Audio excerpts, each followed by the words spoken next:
Je suis né à Louga le 7 septembre 1935. Mon père était un Saint-Louisien, postier. Il a épousé ma mère qui était lougatoise, mais de père Saint-Louisien. Je me suis retrouvé dans une sorte de grand métissage. Je n'ai pas eu d'ambition politique. Je fuyais la politique comme la peste. Ce que je voulais, moi, c'était être un haut fonctionnaire, servir l'État. Quand vous pensez à moi, il faut vous dire que je suis un Sénégalais, un humaniste, un homme enraciné dans sa négritude, mais ouvert par la francophonie à tous les souffles du monde, un démocrate. Non seulement parce que j'ai perdu les élections, ça c'était la cerise sur le gâteau, mais parce que toute ma vie, j'ai été animé par ces convictions démocratiques et par la nécessité de construire et de consolider l'état de droit dans mon pays. C'est Senghor qui m'a tiré par le bras et qui m'a entraîné à sa suite jusqu'à faire de moi son successeur. Senghor a été mon maître, mon modèle, mon père spirituel.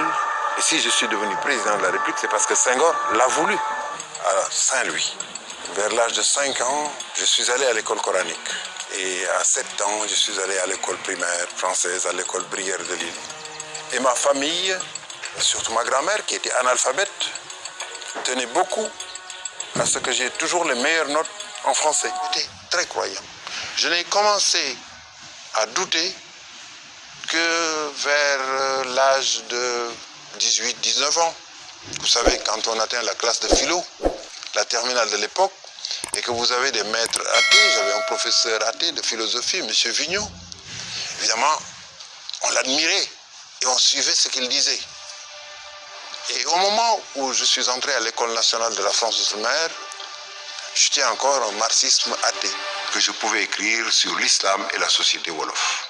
Ma thèse était simplement de dire que l'islam est une belle religion, mais la façon dont elle est pratiquée par certains, pas par tout le monde, par certains dans notre pays, n'est pas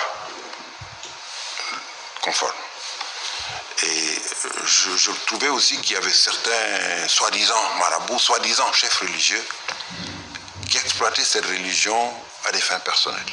Et plus tard, des opposants qui voulaient absolument que je ne succède pas à Senghor ont fait circuler des extraits de ses mémoires et l'ont envoyé aux grands chefs religieux, notamment aux 2 grands chefs de confrérie, le khalife général des Mourides, le khalife général des Tidjanes.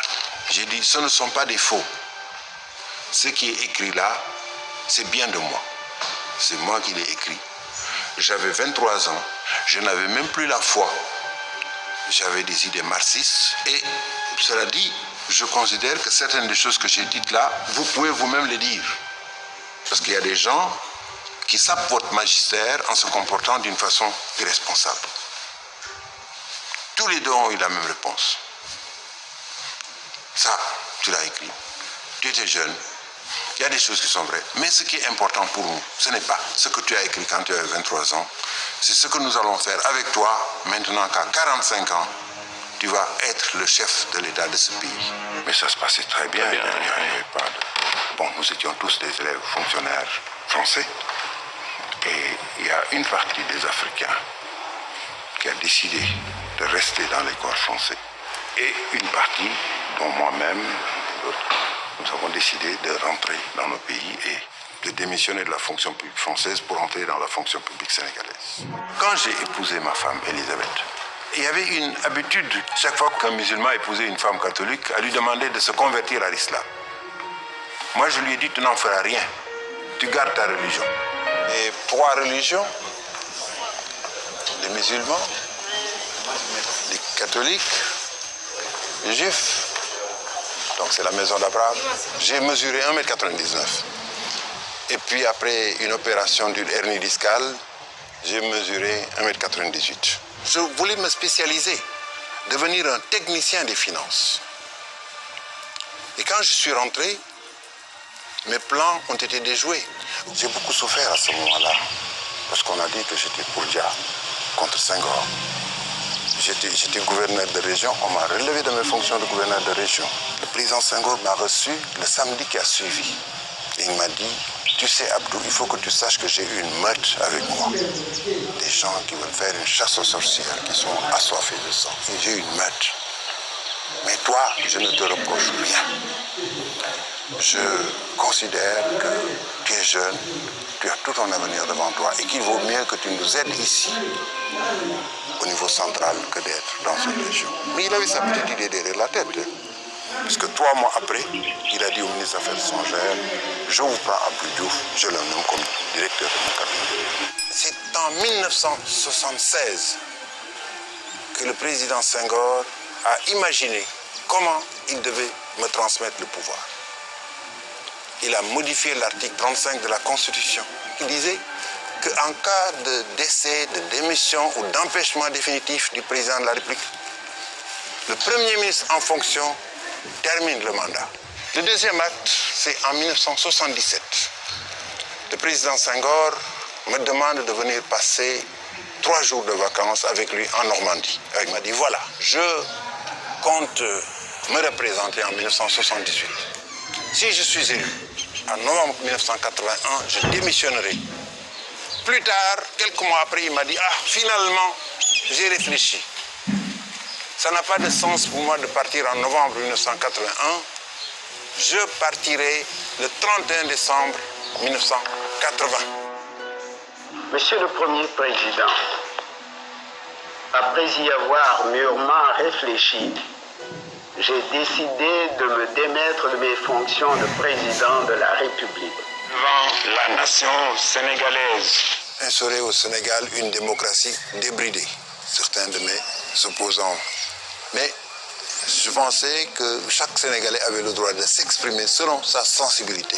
J'ai supprimé le visa de sortie du territoire national. Que les Sénégalais ont pu aller librement ailleurs. Dans le domaine de la lutte contre la corruption, j'ai eu peut-être moins de succès. On a bâti un véritable état de droit. On l'a consolidé. Je suis contre toute dévaluation. Donc finalement, nous avons pris la décision de dévaluer, une dévaluation énorme, puisque nous avons coupé notre monnaie en 2. Au moment où moi je devais inviter le pape Jean-Paul II, il y a eu une petite résistance. Une communauté religieuse a dit oui, une autre communauté religieuse a dit ah mais le président Senghor l'avait refusé, lui qui était catholique, vous musulmans vous l'acceptez. Et il a été condamné à 1 an avec sursis. Il avait donc perdu ses droits civiques.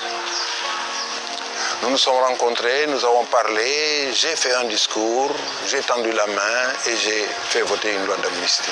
J'ai appelé pour lui féliciter et lui dire que je reconnais sa victoire. C'est complexe de dire comment je suis venu devenu secrétaire général de la francophonie. Quand je suis venu en France, mon ami le président Jacques Chirac m'a réservé le meilleur accueil. Et dès les premiers jours, il m'a envoyé son conseiller pour me demander d'accepter d'être secrétaire général de la francophonie pour fournir. Ce n'est pas seulement le combat pour la langue, pour sa promotion dans le monde. C'est le combat aussi pour les valeurs, en particulier la valeur de diversité. On est dans un combat contre l'hégémonisme. On est dans un combat contre la pensée unique, contre le monolithisme qu'on veut nous imposer dans le monde. Je veux que le français soit toujours une grande langue de communication internationale. Mais est-ce que je peux me mettre derrière un chef d'État ou un ministre au moment où il s'adresse à l'Assemblée générale des Nations Unies ou à l'OMS pour lui dire au moment où il parle anglais, monsieur, vous vous trompez, vous devez parler français. Senghor a dit dans les décombres de la colonisation, nous avons ramassé cet outil merveilleux qu'est la langue française. Donc ce n'est plus une langue imposée, c'est une langue choisie. Moi je ne pense pas à la mort. Je sais que je suis mortel et que je mourrai un jour, mais je travaille toujours comme si j'étais éternel.